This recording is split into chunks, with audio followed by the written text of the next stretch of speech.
수요 예배에 오신 모든 분들을 환영합니다. 오늘은 다니엘서 8장의 말씀을 보겠습니다. 가급적 성경을 펼쳐보시기 바랍니다. 오늘 본문 다니엘 8장은요, 하나님께서 다니엘에게 보여주신 환상입니다.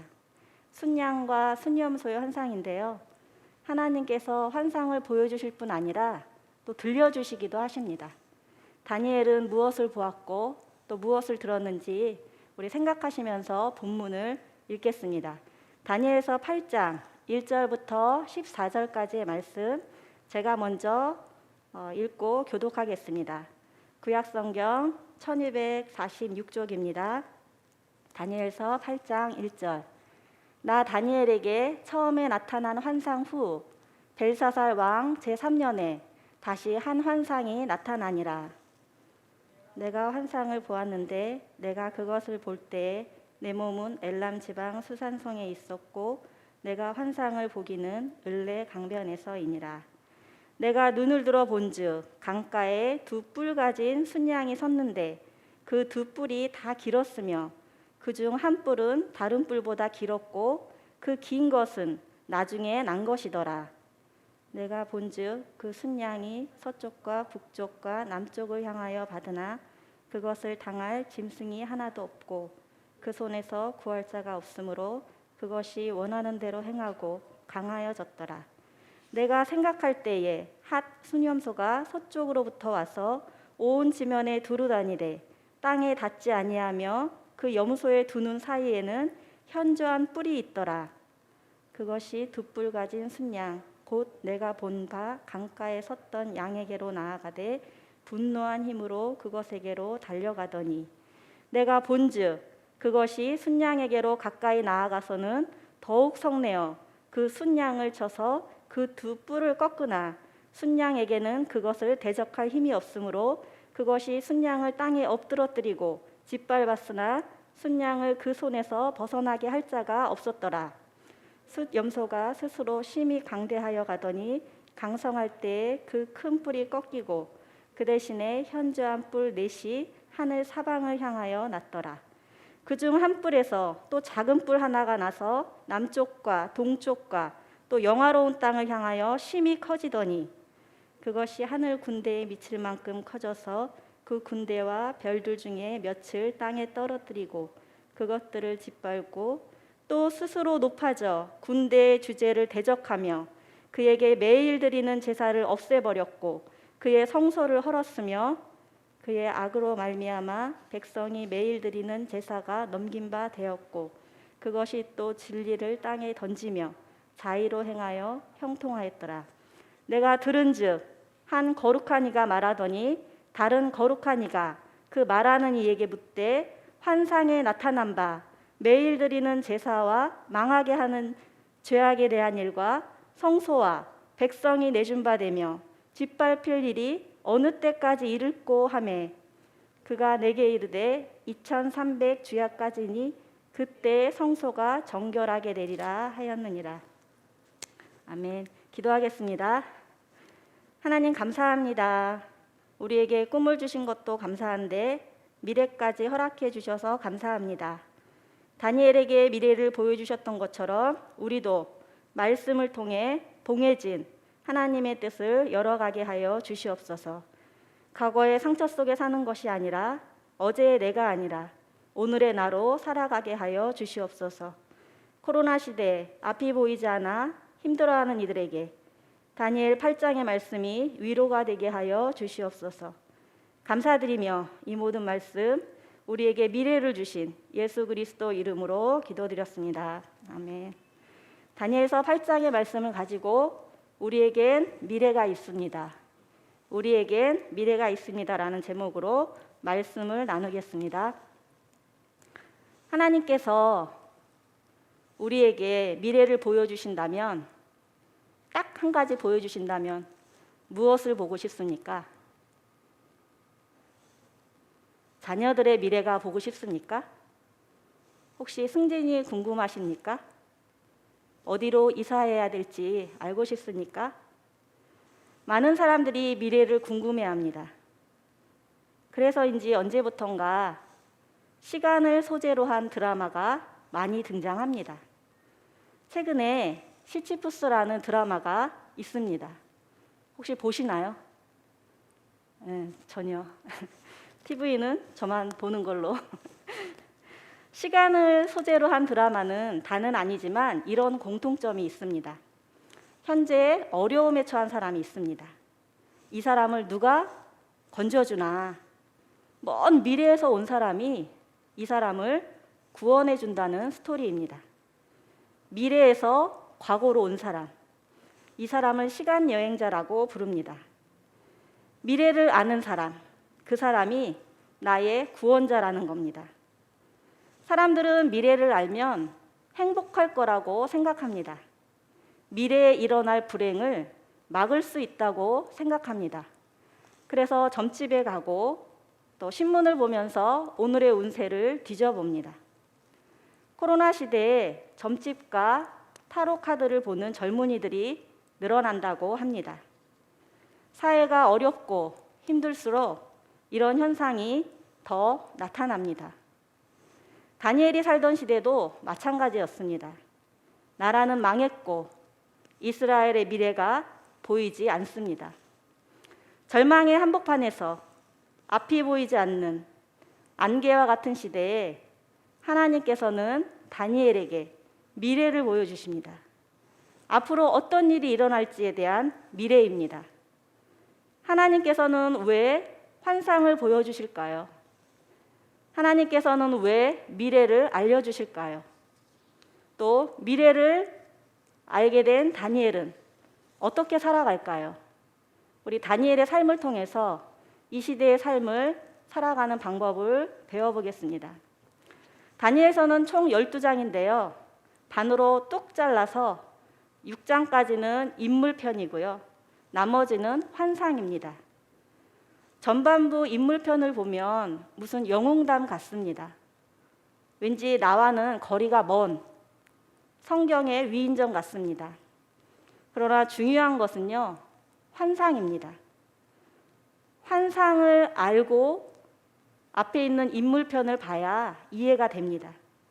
특별히 다니엘서 7장과 8장은 연결되어 있습니다. 7장은요, 4마리 짐승에 대한 환상입니다. 바다에서 짐승의 나라가 올라오지만 하늘에서 인자가 내려와서 하나님의 나라를 성도들에게 상속한다는 묵시였습니다. 하나님의 나라, 그것이 우리의 꿈이었습니다. 7장의 4마리 짐승은 앞으로 일어날 4개의 나라입니다. 7장이 미래에 나타날 세계 제국에 대한 것이라면 8장은 그 세계 제국 속에서 이스라엘의 미래에 대한 환상입니다. 그래서 다니엘서는요, 2가지 언어로 기록되었습니다. 세상 모든 사람과 히브리인들 둘을 대상으로 써여졌기에 2가지 언어로 기록되었습니다.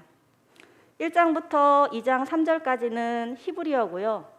2장 4절부터 7장 요 가운데는 아람어입니다. 그리고 오늘 8장부터 끝까지 다시 히브리어입니다. 가운데 이 아람어로 쓰여진 것은요, 당시 보편적인 언어입니다.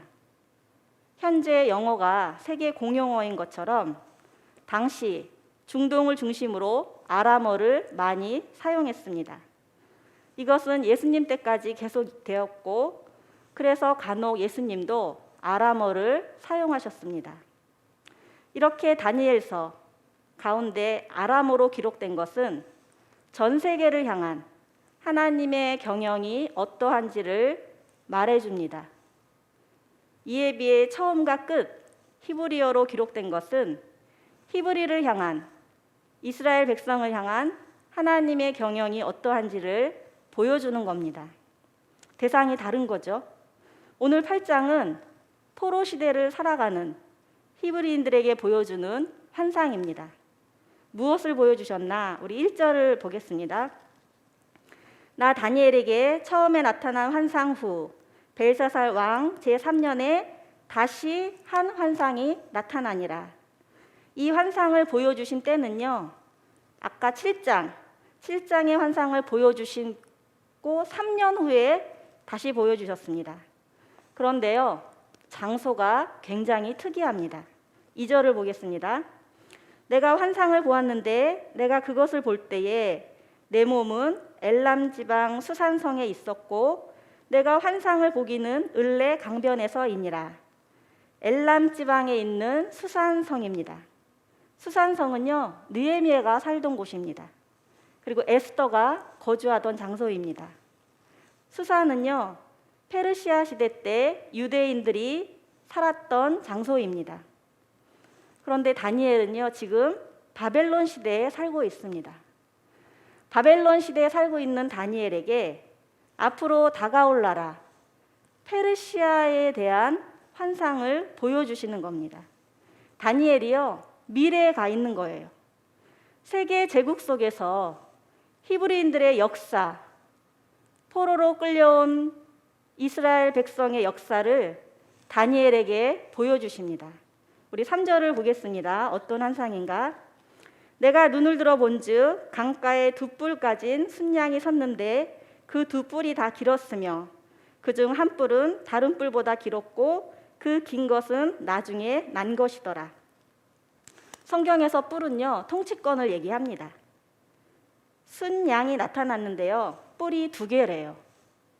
2명의 통치자가 있다는 겁니다. 그 중에 한 뿔이 조금 길대요. 이것은 나중에 해석해 주지만 메대와 바사가 합쳐져서 페르시아가 된다는 예언입니다.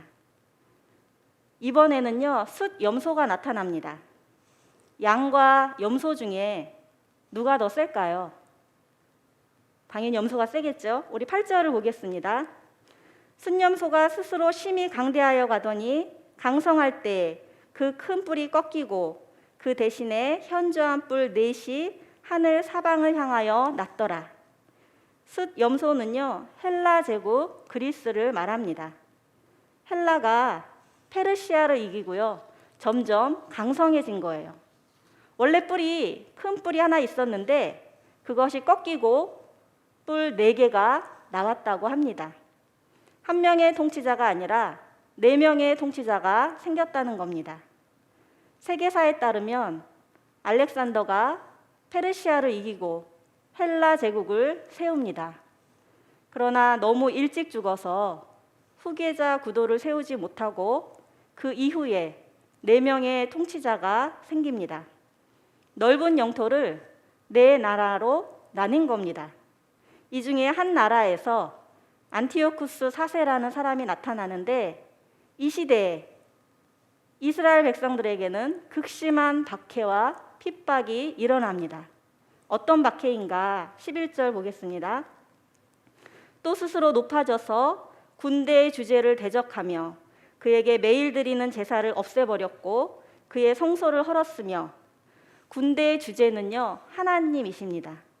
하나님을 대적하고 하나님의 백성들이 드리는 제사를 없애고 성소, 성막이죠. 성막도 무너뜨립니다. 이 악이 어디까지 가나 12절 제가 읽어보겠습니다. 그의 악으로 말미암아 백성이 매일 드리는 제사가 넘긴 바 되었고 그것이 또 진리를 땅에 던지며 자의로 행하여 형통하였더라. 진리를 버립니다.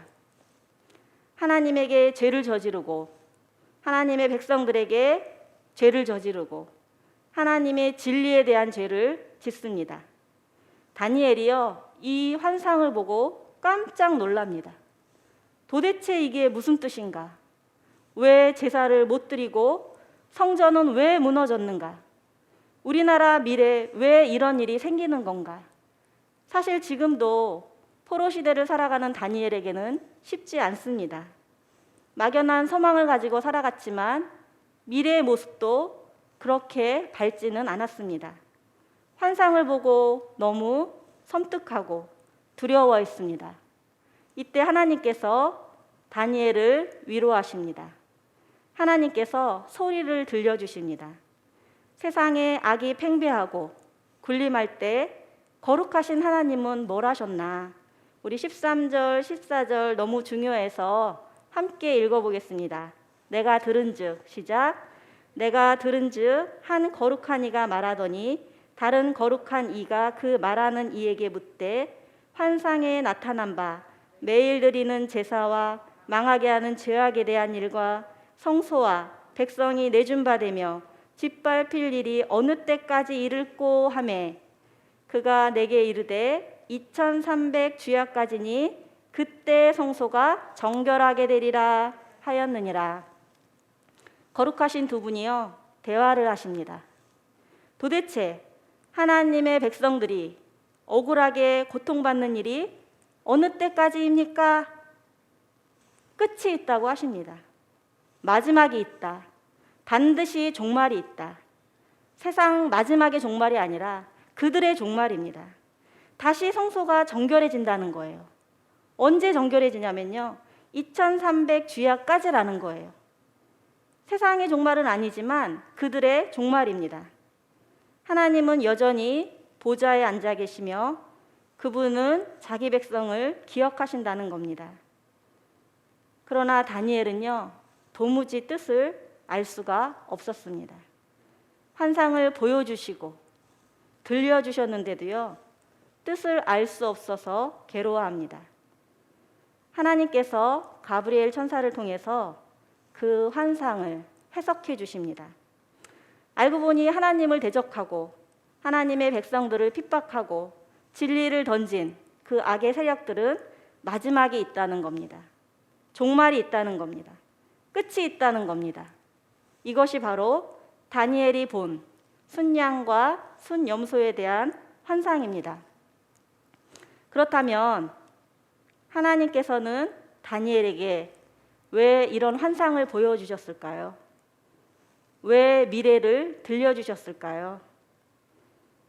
성경에서 하나님이 환상을 보여주시는 이유는요, 경고와 위로를 주기 위해서입니다.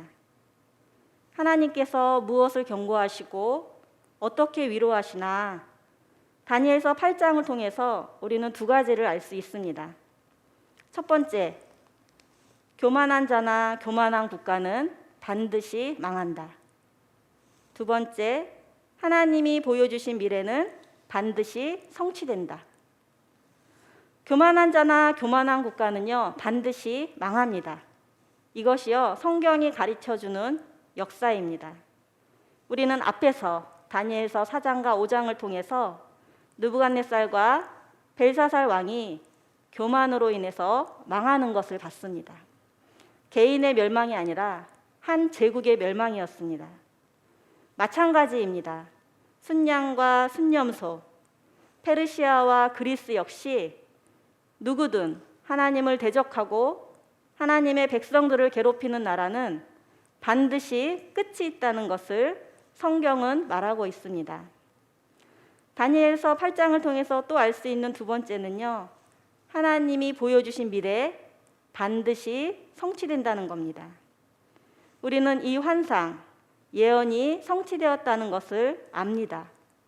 순양과 순염소의 환상은요, 다니엘에게는 먼 미래의 일이었습니다.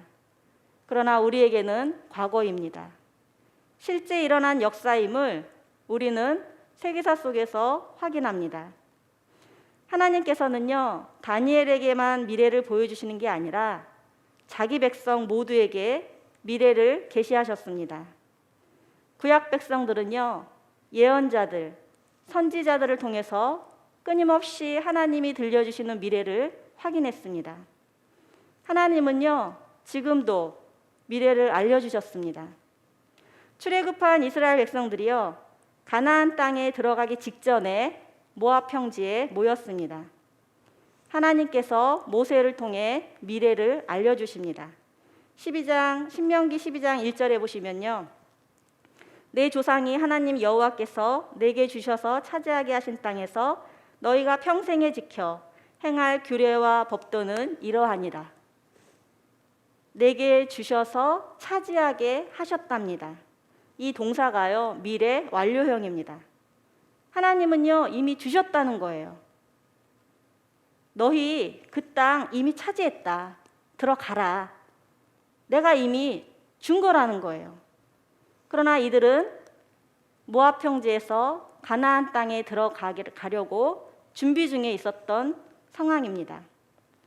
이것뿐만이 아니라 구약 전체를 읽어보시면 하나님께서 자기 백성들에게 언제나 미래를 알려주신 것을 알 수 있습니다.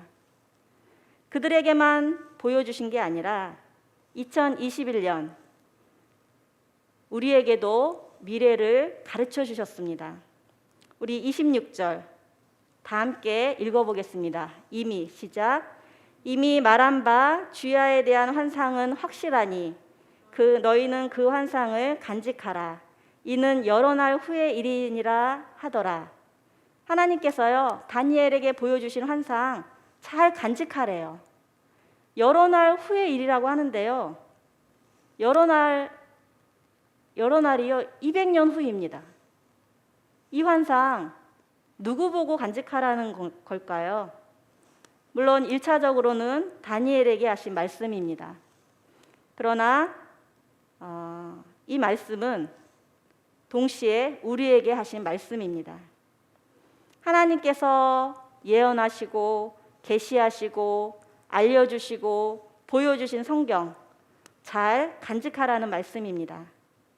그렇다면 하나님이 보여주시는 환상, 미래를 본 다니엘은 어떻게 살아갔나요? 이것이 중요한 내용입니다. 다니엘의 태도를 통해서 우리는 두 가지 교훈을 배우려고 합니다. 첫째, 다니엘은요, 하나님의 말씀을 알고자 했습니다. 우리 15절 너무 중요해서 다 함께 읽겠습니다. 나 다니엘이 시작. 나 다니엘이 이 환상을 보고 그 뜻을 알고자 할 때에 사람 모양 같은 것이 내 앞에 섰고, 다니엘이요 그 뜻을 알고자 했습니다. 뜻을 알고자라는 동사는요, 분실된 물건, 잃어버린 것을 찾기 위해서 살피는 행위입니다. 우리 가끔 비상금을 너무 잘 보관해서 못 찾은 적 있지 않습니까? 너무 중요해서 잘 챙겨 놓는다는 것이 그만 어디다 뒀는지 몰라 온 집안을 뒤질 때가 있습니다. 그러다가 오븐 속에서 돈다발이 나오고 또는 냉동실에서 핸드폰이 나올 때도 있지 않습니까? 다니엘에게 미래를 보여주셨고 들려주셨는데도요, 뜻을 몰라 어려워했습니다. 주셨는데요, 못 찾았어요. 주신 것을 찾아내려고 적극적인 노력을 하는 것, 이것이 알고자 하는 동사입니다. 나에게 주신 거 내가 반드시 찾겠다는 거예요. 이것은요, 우리식으로 표현하면 몰입하는 행위를 말합니다. 몰입은요, 시간을 잊어버리는 거예요. 고도의 집중 상태를 말합니다. 뭔가에 몰입할 때, 집중했을 때 통찰이 나오는 겁니다. 우리도 살면서 이런 경험 있지 않습니까? 뭔가에 홀려서, 집중해서 시간 가는 줄 모를 때, 사람은요, 뭔가에 미치지 않으면 만족하지 않습니다. 다니엘이 알고자 한 것이 바로 이런 행동입니다. 분명히 나에게 보여주셨고 들려주셨고 허락하신 말씀인데 도대체 이게 무슨 뜻일까? 우리 공동체의 미래에 관한 말씀인데 너무 궁금해서 잠이 오지 않는 거예요. 꿈에서도 보이는 거예요. 베레아 사람처럼 이것이 정말 그러한가? 묵상하고 상고하고 읊조리는 겁니다. 야곱이 천사와 씨름하듯이 말씀을 붙들고 죽느냐 사느냐, 죽기 아니면 까무라치기로 덤비는 겁니다. 에디오피아 내시가 이사야서를 읽는데요, 무슨 뜻인지 모르고 있습니다. 까만 것은 글씨인 것 같고 하얀색은 바탕인 건데 뭔가 하나님의 감동으로 읽긴 하는데 뜻을 모르는 거예요. 그때 빌립이 질문합니다. 사도행전 8장 30절에 보시면 읽는 것을 깨닫느냐, 읽는 것을 깨닫느냐. 하나님이 보여주시고 들려주셔도 하나님이 알려주시지 않으면 알 수가 없습니다. 다니엘이 알고자 할 때 하나님께서 가브리엘을 통해서 알려주셨습니다. 말씀을 가지고 씨름하면 하나님께서 알려주십니다.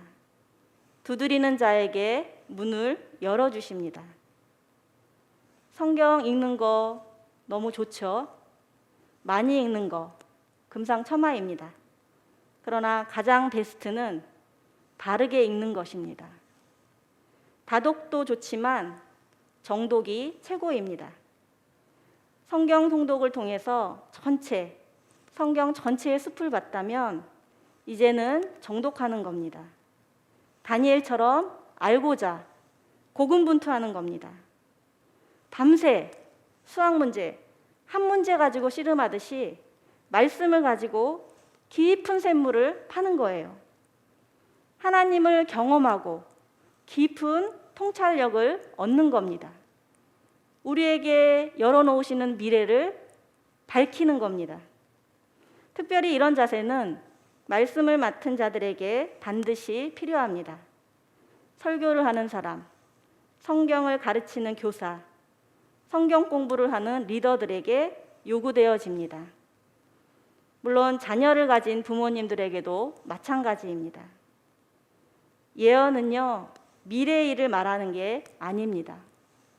단지 미래를 알려주는 게 아닙니다. 예언은요, 한자로 맡길 예자를 씁니다. 하나님께서 맡기신 말씀을 그대로 전하는 것이 예언자의 임무입니다. 사람의 말이 아닙니다. 인간의 상식이 아닙니다. 도덕이 아닙니다. 2000년 전에 예수님이 말씀하신 것, 그것이 오늘 우리에게 무슨 의미가 있는지, 하나님의 뜻이 무엇인지, 그 나라는 어떤 모양인지, 이거 가지고 씨름하는 겁니다. 한 구절 가지고 씨름하는 겁니다. 구약에서 다니엘이 알고자 했다면 신약의 사도 요한도 알고자 했습니다. 요한이 살던 시대, 다니엘이 살던 시대 비슷합니다. 하나님은 언제나 어려운 시대에 환상을 통해서 자기 백성들을 위로하십니다. 우리 요한계시록 5장 1절을 제가 읽어보겠습니다. 내가 봄에 보좌에 앉으신 이의 오른손에 두루마리가 있으니 안팎으로 썼고 7인으로 봉하였더라. 하나님께서 오른손에 두루마리가 있는데요, 미래에 대해 적혀 있는 책입니다. 봉해져 있어요. 닫혀져 있어요. 요한이요, 너무 알고 싶은 거예요. 도대체 저 두루마리를 펴서 누가 인을 뗄까 외칠 때요, 인봉을 떼는 분이 나타납니다. 우리 7절 보겠습니다. 어린 양이 나와서 보좌에 앉으신 이의 오른손에서 두루마리를 취하시니라. 9절, 두루마리를 가지시고 그 인봉을 떼기에 합당하시도다. 예수님이요, 인을 떼시고 미래를 보여주신 겁니다. 로마 제국이 기독교를 박해할 때 반드시 끝이 있다. 하나님의 백성들 걱정하지 말아라. 환상을 통해서 위로하시는 것이 요한계시록의 내용입니다. 미래를 보니까 안심하는 거예요. 예수님이 열어놓으신 미래를 보니까 든든한 겁니다. 이 미래가 우리 앞에 있습니다. 우리에겐 미래가 있습니다. 성경 안에 다 적혀 있습니다. 하나님이 열어놓으신 미래, 봉인된 말씀을 풀어가며 교제하며 자녀들에게 알려주시기를 바랍니다. 이 환상을 간직하시기 바랍니다. 말씀이 이 시대의 위로가 될 것입니다. 두 번째, 또 다니엘은, 미래를 본 다니엘은 어떻게 살아갔나? 둘째, 다니엘은 일상에 충실했습니다. 27절에 보시면요, 이에 나 다니엘이 지쳐서 여러 날 앓다가 일어나서 왕의 일을 보았느니라. 환상을 보고요, 다니엘이 알았어요. 너무 아팠어요, 몸이. 다니엘은 하나님이 보여주신 미래를 알았지만요, 오히려 미래를 알면 행복할 줄 알았는데요, 되려 몸이 아프고 앓다가 누워버렸습니다. 마음이 아픈 거예요. 마음이 아프면 몸도 아프잖아요. 환상 속에서 악한 자의 손에 죽어갈 미래의 성도들이 보이는 거예요. 막강한 권력으로 짓누르는 억울한 성도들이 보이는 겁니다. 왜냐하면 그 성도들의 아픔이요, 다니엘에게 공감하게 된 것입니다. 인간에게는 미래를 알아도 그것을 해결할 능력도 자원도 없습니다. 아파하는 사람을 보면서 함께 아파하는 것, 공감하는 것, 이것이 의인입니다. 하나님의 고통에 동참한 사람입니다. 다니엘은요, 여러 날 앓다가 일상으로 돌아갑니다. 다시 자기의 직분을 수행합니다. 내가 하던 일을 계속하는 겁니다. 현재 나에게 주어진 일을 성실하게 하는 겁니다. 왜냐하면 더 먼 미래를 알기 때문입니다. 하나님이 보여주신 종말을 믿었기 때문입니다. 코로나 시대에 이 책이 유행한다고 합니다. 지금의 상황과 너무 비슷하기 때문입니다. 혹시 이 책 읽어보셨나요? 끄떡끄떡 하죠. TV하고 책은 저만 보는 걸로. 읽어보지 않으셔도 됩니다. 제가 이야기해드리겠습니다. 한 도시에 패스트라는 전염병이 돌았습니다. 너무 많은 사망자가 발생했습니다. 시간이 지나도 이 전염병이 사라지지 않습니다. 더 이상 전염병이 확산되는 것을 막기 위해 국가는 도시 전체를 폐쇄하기로 결정합니다. 이 도시는 감옥살이가 시작됩니다. 죽음의 도시에 갇힌 시민들은 언제 무너질지 모를 목숨과 일상을 견디며 살아갑니다. 평범했던 도시는 더 이상 평범한 도시가 아닙니다. 전염되는 것을 막기 위해 외부와 차단하고, 패스트 환자는 가족들과 격리 조치됩니다. 이 도시를 취재하러 왔던 기자 역시 발이 묶이고 도시에 갇힙니다. 도시를 탈출하기 위해 필사적인 노력을 하지만 허사입니다. 이때 한 의사를 만납니다.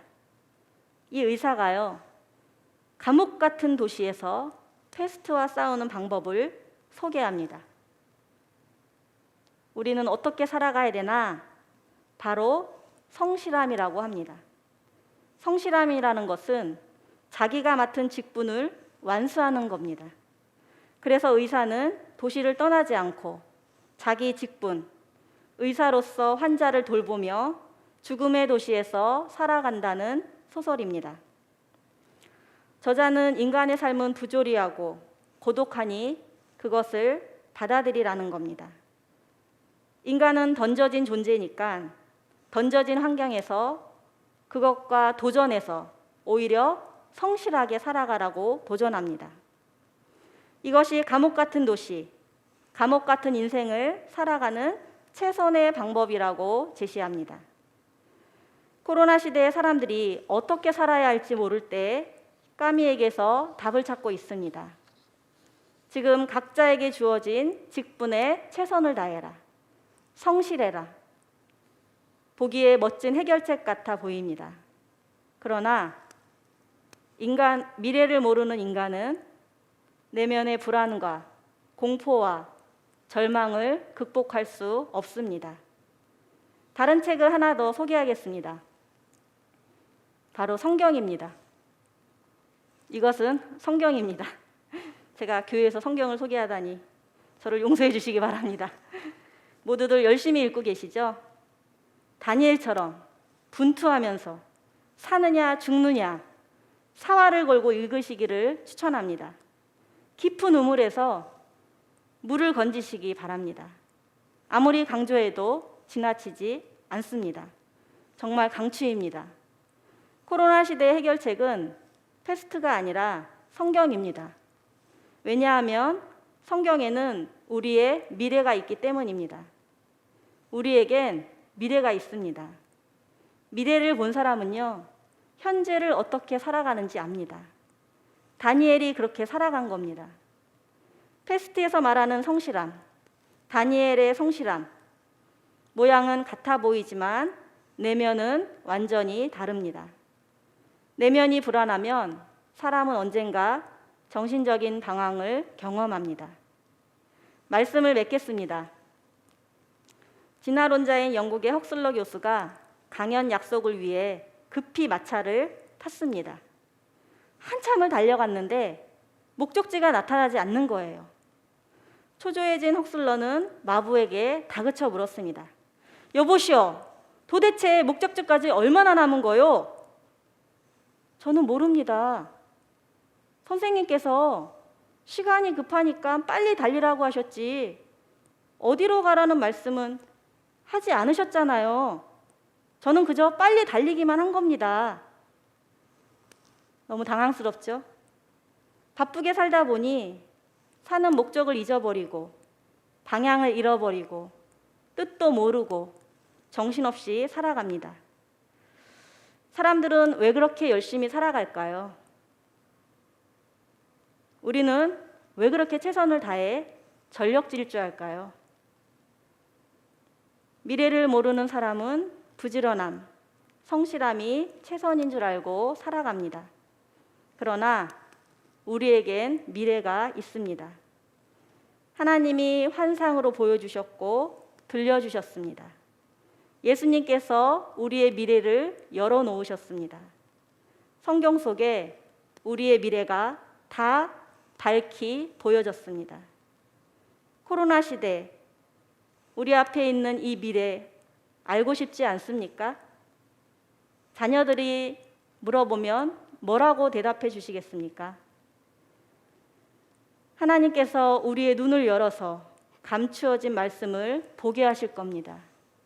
하나님께서 우리의 귀를 열어서 봉인된 말씀을 듣게 하실 겁니다. 다니엘이 말씀을 알고자 했던 것처럼 우리도 고군분투하며 말씀과 씨름하시기를 축복합니다. 그리하여 하나님께서 허락하신 미래를 열어가며 모래 위가 아닌 반석 위에 집을 짓는 인생이 되시기를 축복합니다.